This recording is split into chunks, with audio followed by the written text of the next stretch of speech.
For more, we turn to Philip Bump, national correspondent for the Washington Post. Philip, good morning. Good morning. We could go in so many different directions here, but let me start with the health care bill, because Mitch McConnell wanted to have something before the July 4th break. Right. There's obviously not a bill together yet, but where do things stand at this point? So it's a good question. So the Senate Republicans were pushing on this bill, hoping to get it done this week, in part because they didn't want to have to take a recess, go back to their districts, and hear from all of the people who are unhappy about this bill. It's a very unpopular bill. It's a surprisingly unpopular bill. Only, most polling shows about 1 in 5 people approve of it. So where it stands right now is Mitch McConnell is trying to resolve the differences between the moderate wing of his party and the conservative wing of his party, and it's not clear he's having much success. Who is more ascendant in terms of this power struggle, though? Is McConnell trying to cater to the moderates, the Susan Collinses of the world, the Dean Hellers of the world, or is he being pushed more towards catering to the conservatives like Rand Paul and Ted Cruz? Well, I think the general thinking is that the conservatives will eventually come on board with a bill that ends up overhauling Obamacare, because Obamacare is very unpopular, whereas the moderates have a very valid argument, which is that people are upset about the idea of these cuts to Medicaid in particular, and of the possibility of premiums increasing over the long term.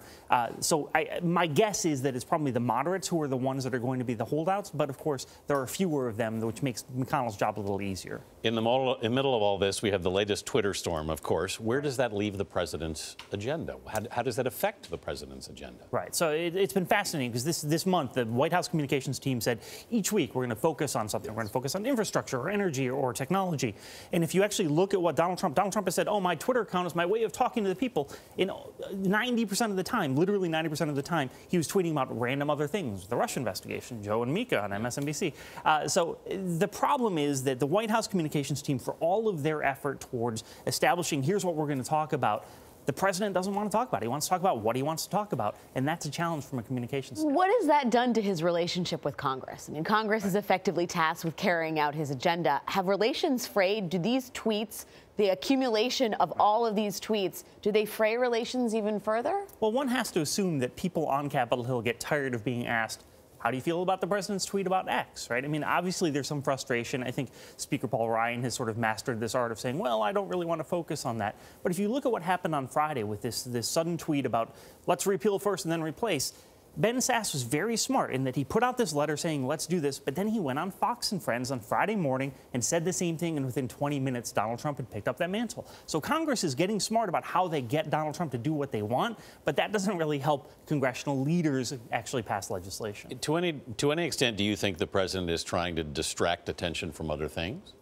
Not really. I mean, it certainly seems there's a lot of evidence at hand that suggests that Donald Trump simply tweets about whatever is on his mind, that there isn't some grand calculus behind it.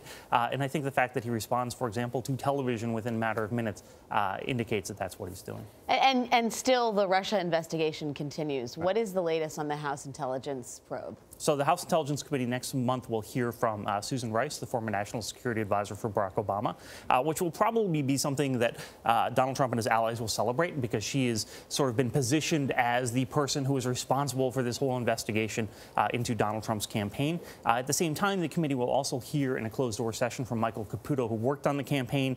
The news there probably will be less good for the administration. Meanwhile, in this coming week, the president will meet for the first time with Vladimir Putin. Right. What do we expect from that? Well, it'll be interesting to see what actually emerges. Obviously, the timing for it is not good for the president because of all these questions that surround him around his relationship with Russia and his campaign's relationship with Russia. We can anticipate they'll probably talk about Syria, where tensions have raised because of military actions. But we can also anticipate probably won't bring up. The last time Barack Obama and Vladimir Putin met, Barack Obama talked to Putin about, hey, this meddling in the election, you've got to cut that out. The odds are good that probably won't come up this time.